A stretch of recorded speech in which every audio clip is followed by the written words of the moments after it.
যারা সৈনিকে আবেদন করেছেন তাদের জানা উচিত যে এখন কিন্তু 11টি জেলার মাঠ সম্পূর্ণ বদ্ধ আছে। কোন ওই 11টি জেলা এই ভিডিওর মাধ্যমে কিন্তু বলে দেওয়া হবে, তাই সম্পূর্ণ ভিডিও দেখতে হবে। আসসালামু আলাইকুম, আমাকে অনেকেই প্রশ্ন করতেছেন ভাইয়া আমাদের এলাকায় বন্যা হচ্ছে, এই বন্যার এলাকায় কি আবার মেসেজ কার্যক্রম শুরু আছে?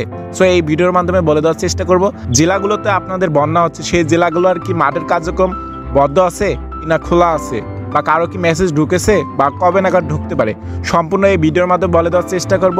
তাই সম্পূর্ণ ভিডিও দেখার আমন্ত্রণ রইল। আর হ্যাঁ, আমাদের এই চ্যানেলটা কিন্তু আর্মি টিম দ্বারা প্রচালিত।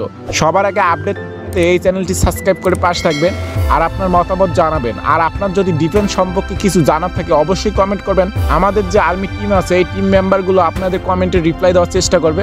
অবশ্যই আপনার মতামতটা জানাবেন। এখন কথা হচ্ছে, কিছুদিন আগে আমাদের ছাত্র আন্দোলনের কারণে মাঠের কার্যক্রম বন্ধ ছিল সৈনিকের। তার মাঝে কিন্তু কিছুদিন ছাত্র আন্দোলন শেষ হওয়ার তারপরে কিন্তু আবার নতুন করে মাঠের কার্যক্রম শুরু হয়েছে। এর মাঝে কিন্তু কয়েকদিন পরেই মাঠ চলমান রয়েছিল। আমাদের কয়েকটি জেলার মধ্যে একদম ডুবে গেছে, সেই জেলাগুলোর পরিস্থিতি ভালো না। এখন কথা হচ্ছে, সেই জেলাগুলোর কি মাঠ চলমান আছে? অবশ্যই না, সেই জেলাগুলোর মাঠ এখনো বদ্ধ আছে।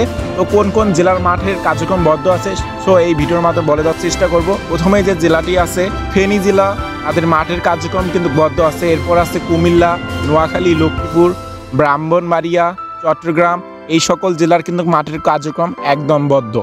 এরপর যে ইয়েগুলো আছে কক্সবাজার, খাগড়াছড়ি, সিলেট, মৌলভীবাজার, হবিগঞ্জ, এই সকল জেলার মাঠের কার্যক্রম কিন্তু একদম বদ্ধ আছে। সো এই সকল জেলার মাঠের কার্যক্রম শুরু হবে যখন স্বাভাবিক না হচ্ছে এবং বন্যার পরিস্থিতিটা একদম স্বাভাবিক না হচ্ছে, ততক্ষণ পর্যন্ত এই জেলার সকল মেসেজ কিন্তু অফ থাকবে।